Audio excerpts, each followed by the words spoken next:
नमस्कार मित्रांनो, स्वागत आहे तुमचं आपल्या नवीन ब्लॉगमध्ये। तर महाराष्ट्र, कर्नाटक आणि आंध्र प्रदेश या तीन राज्यांच्या अगदी मध्यवर्ती ठिकाणी असलेल्या सोलापूर जिल्ह्यातील भुईकोट किल्ला पाहायला आपण आज आलो आहोत। तर व्हिडिओ शेवटपर्यंत पाहत राहा।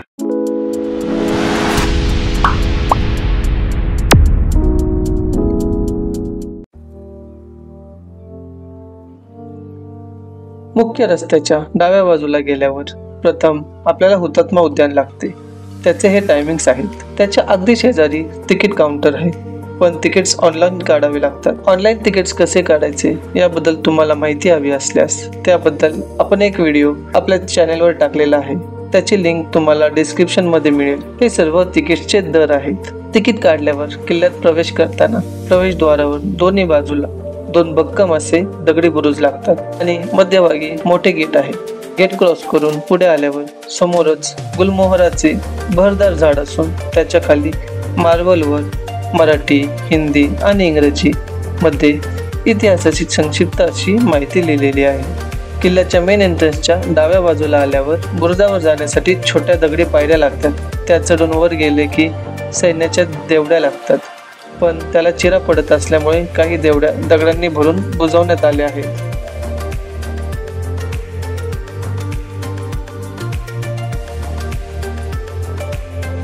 सोलापूरचा किल्ला दुहेरी तटबंदीचा आहे। खंदकाच्या आत असलेल्या या दुहेरी तटबंदीमुळे सोलापूरचा किल्ला अभेद्य आणि बलदंड झालेला आहे। त्याच्या बाहेरील तटबंदीमध्ये 4 कोपऱ्यावर 4 बलदंड बुरुज आहेत। या बुरुजांना एकमेकांना जोडणाऱ्या तटबंदीमध्ये एकूण 22 बुरुज बांधून बुरुजाची एक भक्कम साखळीच निर्माण करण्यात आली। साधारण 30 फूट उंचीच्या तटबंदी असून त्यावर जागोजागी माऱ्यांसाठी छिद्रे केलेली दिसतात। बुरुजावर तोफा ठेवण्याची सोय करण्यात आली आहे।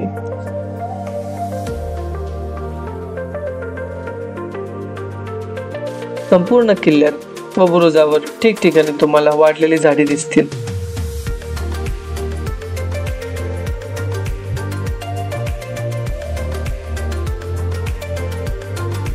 तसेच मंदिराचे अवशेष कुठेही लावण्यात आले आहेत याबद्दल मी शेवटी तुम्हाला दाखवेल, म्हणून व्हिडिओ शेवटपर्यंत पाहत राहा। भारत सरकारने या किल्ल्याला 1930 मध्ये महाराष्ट्रातील राष्ट्रीय संरक्षित स्मारक म्हणून घोषित केले आहे। सोलापूरचा किल्ला हा पुरातत्वाच्या अखत्यारीत येतो। किल्ला आणि त्याचा परिसर सुशोभित केलेला असून पूर्ण परिसरात मोठमोठी झाडे असून त्यावर विविध पक्षी आणि वटवाघुळांचे वास्तव्य आहे।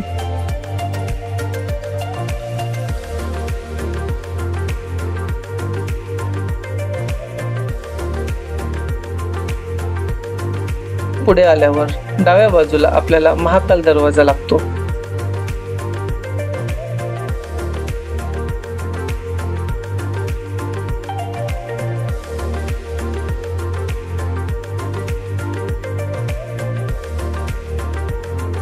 त्यातून आत गेल्यावर दोन्ही बाजूला देवड्या लागतात।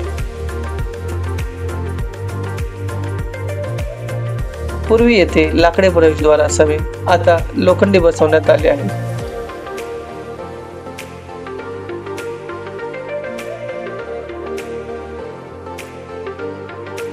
महाकाल दरवाजाच्या उजव्या बाजूला श्री महाकालेश्वर आणि श्री शनेश्वर यांची मंदिरे आहेत। शेजारी दगडात कोरलेली शिल्प आणि एक शिलालेख आहे। मंदिरात आम्ही तिघांनी दर्शन घेतले।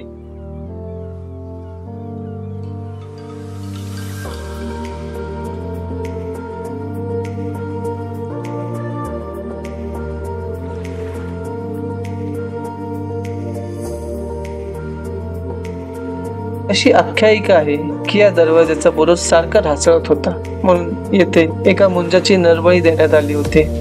दरवाजाच्या वर दोन्ही बाजूला शरभाचे शिल्प असून त्याच्या मध्यभागी अरबी किंवा पारशी भाषेतील शिलालेख आहे। महाकाल दरवाजापासून पुढे आल्यावर आपल्याला अजून एक दरवाजा लागतो। याला शहर किंवा मध्य दरवाजा बोलतात। त्याच्या शेजारी हत्तीची पागा आहे।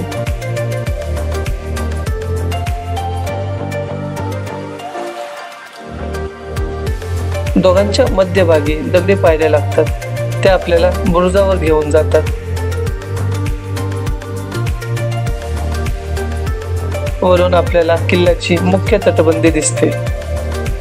काहींच्या मते हिंदू राजाच्या काळात बांधलेल्या या किल्ल्याभोवती वजीर महमूद गावान यांनी दुसरी तटबंदी बांधून किल्ला अभेद्य केला. मोहम्मद गावान हे बहमनी सुलतान मोहम्मद शाह याचे दिवाण होते. मध्य दरवाजाच्या वरील बाजूस 5 खिडक्या असून त्यामधून किल्ल्याच्या मुख्य हत्ती प्रवेशद्वारावर लक्ष ठेवण्यात येत असे.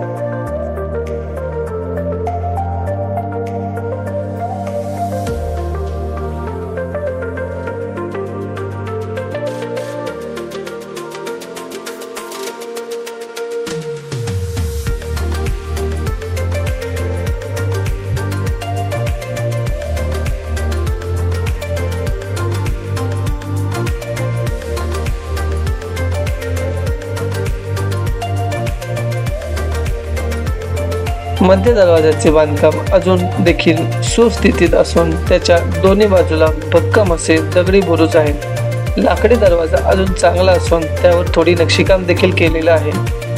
तिन्ही बाजूला सैनिकांच्या देवड्या आहेत. हा आहे मुख्य हत्ती दरवाजा, पण तो बंद असतो. पूर्वी त्याच्या शेजारील या छोट्या दरवाजातून प्रवेश दिला जाईल. हत्ती दरवाजाच्या समोरील बाजूस नागबावडी विहीर आहे. दरवाजा बंद असल्यामुळे ती पाहता येत नाही.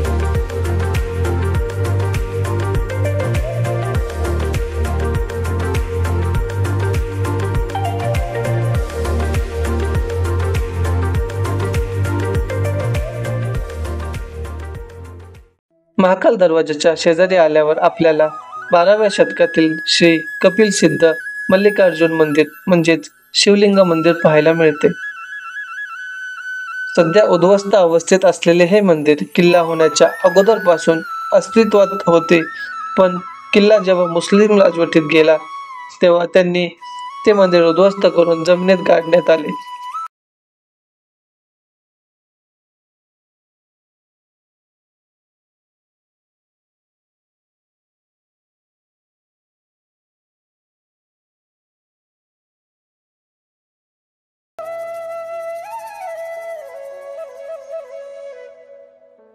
हे मंदिर म्हणजे कोरीवकाम आणि हिंदू स्थापत्य कलेचे एक उदाहरण आहे.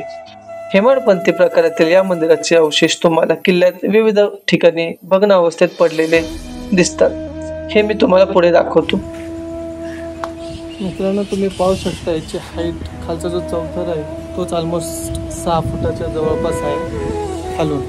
म्हणजे एक माझ्या हाईटपेक्षा पण वरती दिसते बघा. म्हणजे विचार करा, हे मंदिर त्यावेळेस किती भव्य दिव्य असतं. सर्व तोडून टाकले. थोडासाच आता भाग राहिलेला आहे. आता हे आपलं जे भारतीय पुरातत्व खाते आहे त्यांनी हे मंदिर आता उत्खननातून काढलेलं आहे बाहेर. सुंदर आहे मंदिर, खांब वगैरे किंवा त्याचं नक्षीकाम तुम्ही पाहू शकता. एक नंबर नक्षीकाम आहे. मी तुम्हाला सांगू का, किल्ल्याच्या विविध ठिकाणी मी आता फिरतोय तर बऱ्याच ठिकाणी असे छोट्या काही ठिकाणी त्याची पडझड झाली. तिथं आपल्या मंदिराचे स्तंभ म्हणा, काही भाग आहेत ते लावलेले आहेत आणि ती जागा भरलेली आहे. तुम्हाला ते दाखवतो मी व्हिडिओमध्ये. बऱ्याच ठिकाणी लावलेले आहेत त्यांनी. तर आता आपण निघालेलो आहोत पुढं. मंदिराजवळील बाजूच्या ठिकाणी खूप झाडे वाढली आहेत.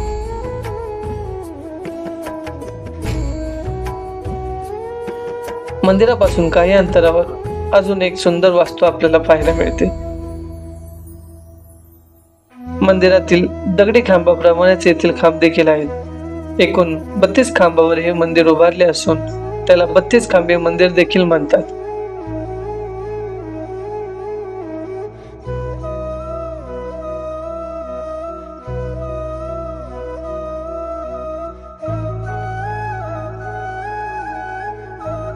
मंदिरातील खांबावर आणि छतावर खूप सुंदर नक्षीकाम केले आहे.